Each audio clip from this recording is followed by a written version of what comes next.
Imagine this. You meet someone new and at first, everything feels perfect. They understand you. They say all the right things. And you start thinking, finally, this time it's different. But weeks or months later, the same pattern appears. The manipulation, the emotional distance, the disrespect. And you're left wondering, why does this keep happening to me?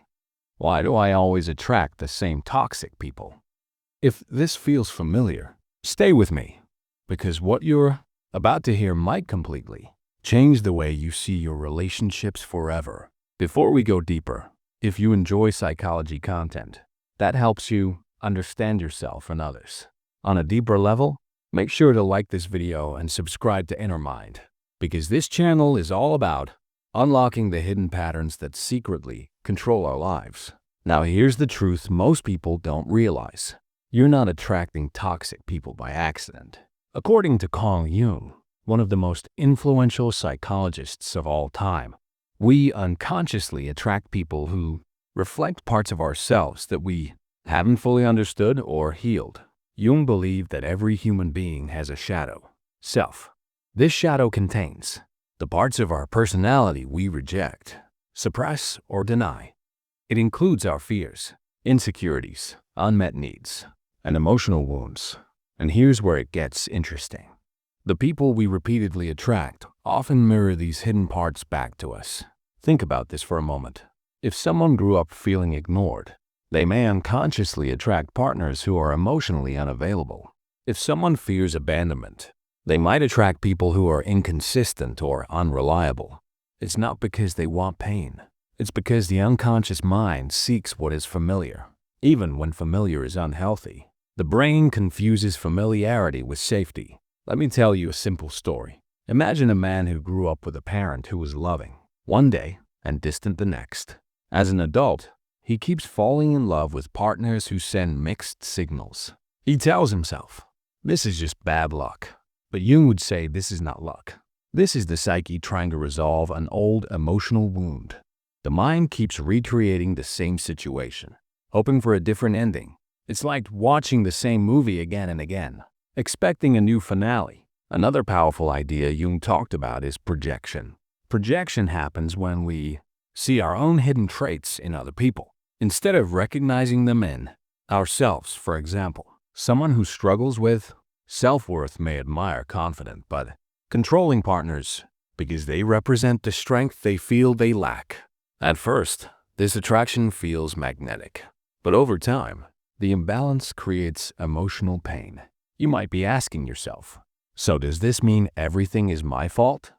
Absolutely not. This is not about blame. It's about awareness. Toxic behavior is always a choice made by the other person. But recognizing our patterns gives us the power to choose differently in the future. Let's go deeper. When you don't fully value yourself, you may unconsciously accept less than you deserve. When you fear being alone, you may ignore red flags. When you crave validation, you might tolerate manipulation just to feel wanted. Jung believed that until we make the unconscious conscious, it will direct our lives and we will call it fate. Think about your past relationships for a moment. Is there a common emotional theme? Maybe you often feel unappreciated. Maybe you feel like you give more than you receive. Maybe you feel emotionally drained. These patterns are not random. They are signals pointing toward inner work that needs attention. Here's something most people never consider. Toxic people don't just appear out of nowhere. They test boundaries early on. They show subtle signs. But when we are disconnected from our inner voice, we ignore these warnings. Jung believed that intuition is the language of the unconscious mind.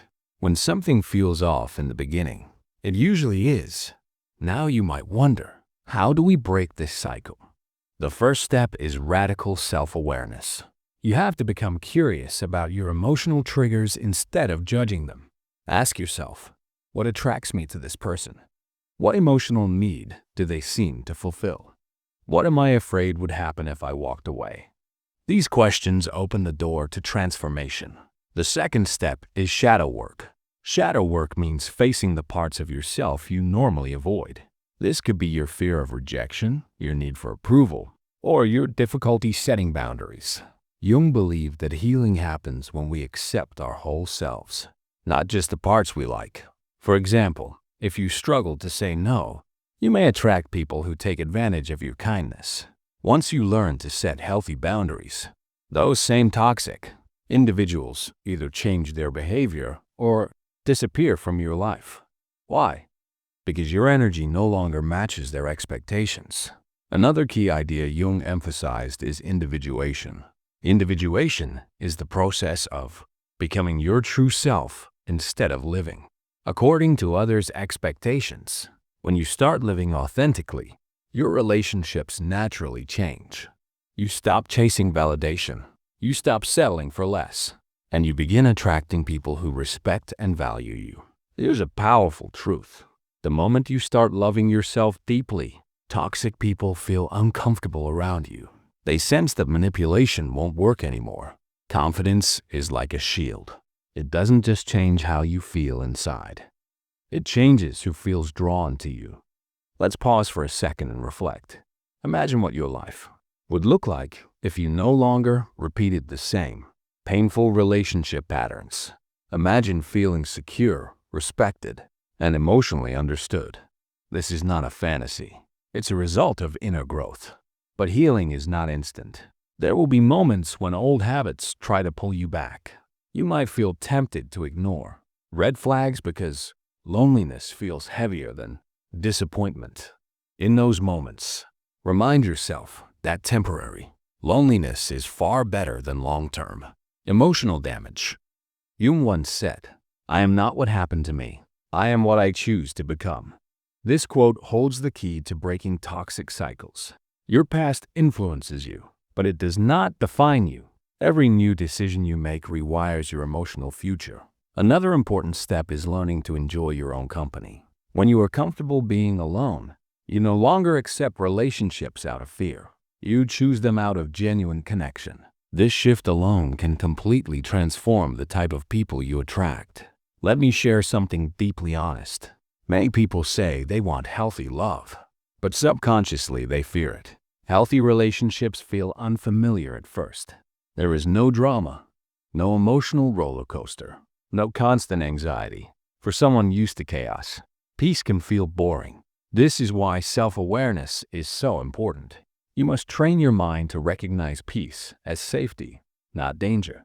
As you continue your journey, remember that forgiveness is part of healing. Forgive yourself for the times you ignored your intuition. Forgive yourself for staying longer than you should have. Every experience taught you something valuable. Right now, you might be thinking about someone from your past. Maybe you're realizing why that relationship unfolded the way it did. This awareness is powerful. It means you are already growing beyond your old patterns. The next time you meet someone new, move slowly. Observe how they treat others. Notice how they respond when you express your needs. Healthy people respect boundaries. They communicate openly. They don't make you feel guilty for being yourself. You deserve relationships that feel safe, supportive, and empowering. You deserve people who see your value without you having to prove it.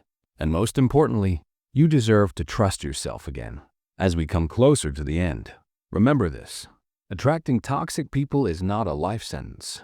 It is a signal from your inner world, asking for attention and healing.